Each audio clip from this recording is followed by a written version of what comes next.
Hi there guys, I hope you are having a good day. Now apparently there is going to be a matchup between Filip Hrgovic and Michael Hunter as ordered by the IBF. Now also apparently Eddie Hearn offered Michael Hunter the fight, but Hunter actually never got back to him, not with anything that he wanted from this fight, not saying, okay, if you give me this then I'll do it, nothing. But now that the IBF have ordered it, maybe Michael Hunter is more interested, but Filip Hrgovic believes that he wants to move on and fight Anthony Joshua, but obviously this Michael Hunter fight comes first in the IBF rankings because he is in those IBF rankings, but he's not high enough to be considered as mandatory, and the IBF mandatory has just come in the Kubrat Pulev, so it won't be until next year, or possibly late next year, that they get their opportunity. I mean, it's going to be crazy after Undisputed with all of these titles on the line, and the mandatories that will come as a result of that. I mean, I don't see how the Undisputed Champion is going to be able to defend all of those titles and remain Undisputed Champion after this fight, because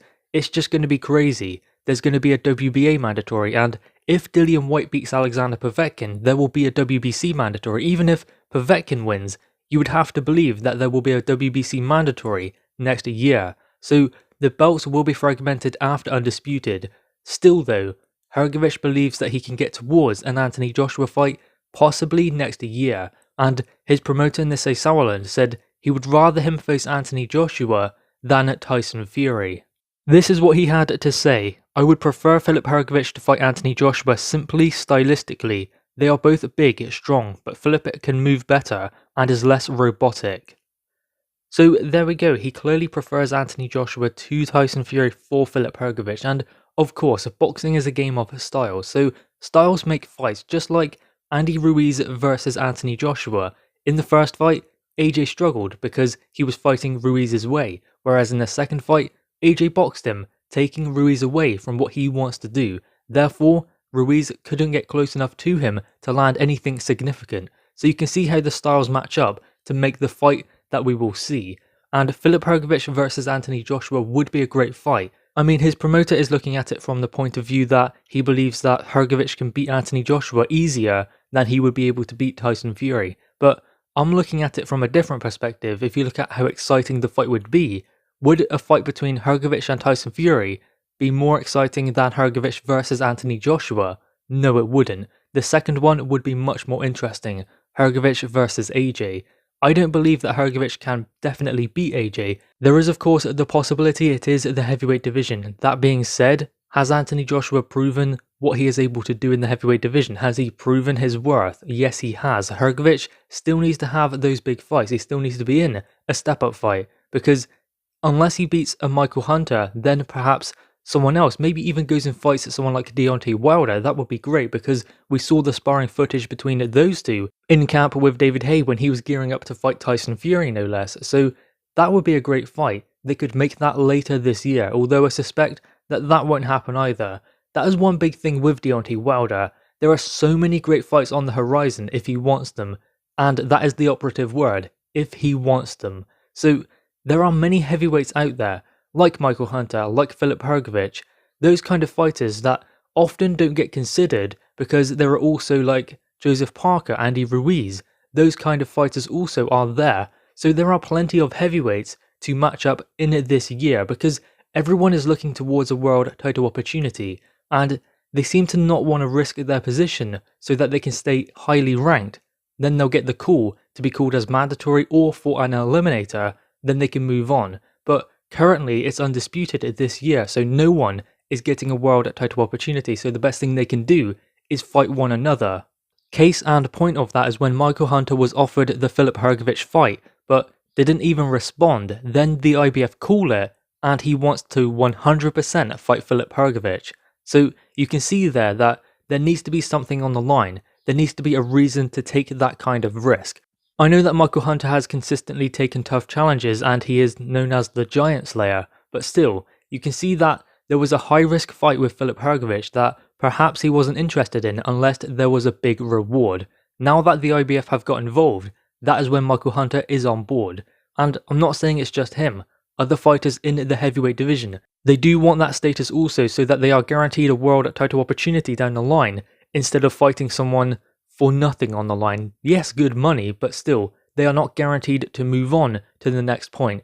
They do this risk versus reward thing, where they consider, if I beat him, then what do I get out of it? That is what they seem to always do.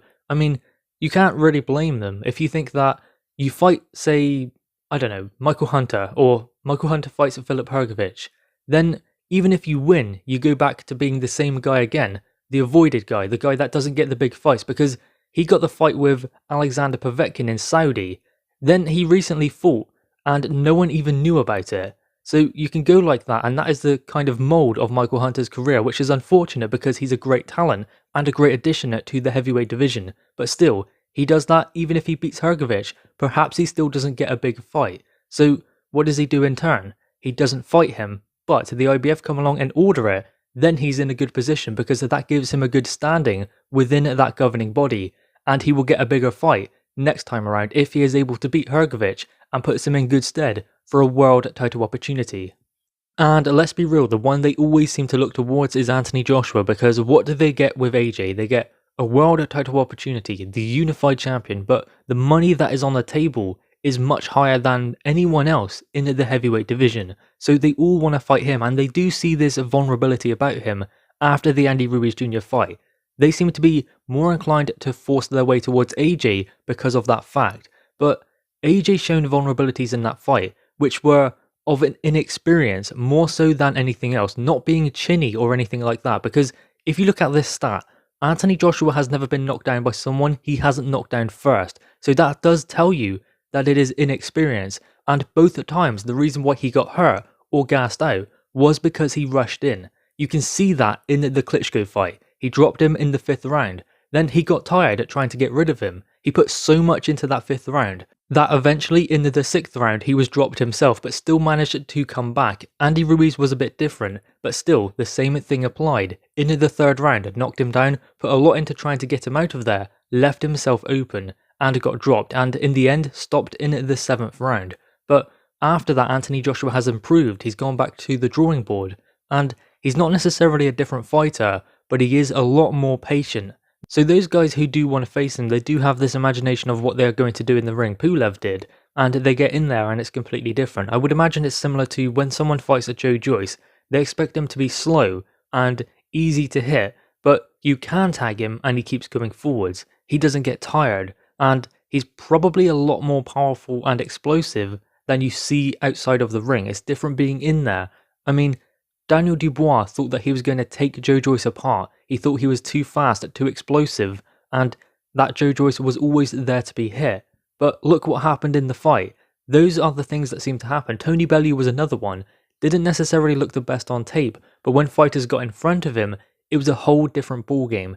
And the same applies with Anthony Joshua. He's a completely different fighter in the ring once those fighters get in there. The same probably applies with Tyson Fury. Long, tall, awkward, good jab, good mover, unconventional, unpredictable as well. Most likely, he is even worse when you get in the ring with him. He's probably even more awkward, even more unpredictable.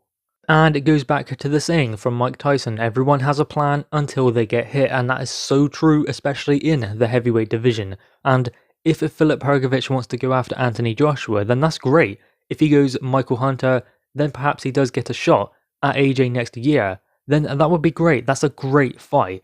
I would like to see Filip Hrgovic kind of bridge the gap a little bit more, because Michael Hunter then to AJ, he needs more of a middle fight even before Michael Hunter, so that is going to be extremely difficult because he hasn't necessarily had any big fights, not against a top 15 heavyweight, so the Michael Hunter fight would be extremely hard for him to navigate. That's a horrible style for Filip Hrgovic because Michael Hunter is very tricky, he's very fast and moves extremely well. He's a cruiserweight after all, coming up to heavyweight, so Filip Hrgovic will find him very difficult to navigate, and then if he moves on to Anthony Joshua, that's a whole different ballgame again, because Michael Hunter is smaller, moves well, very tricky, whereas Anthony Joshua does move well, but he has a lot more power than Michael Hunter, and he has many tricks he can pull out of the bag that he has learned over his career.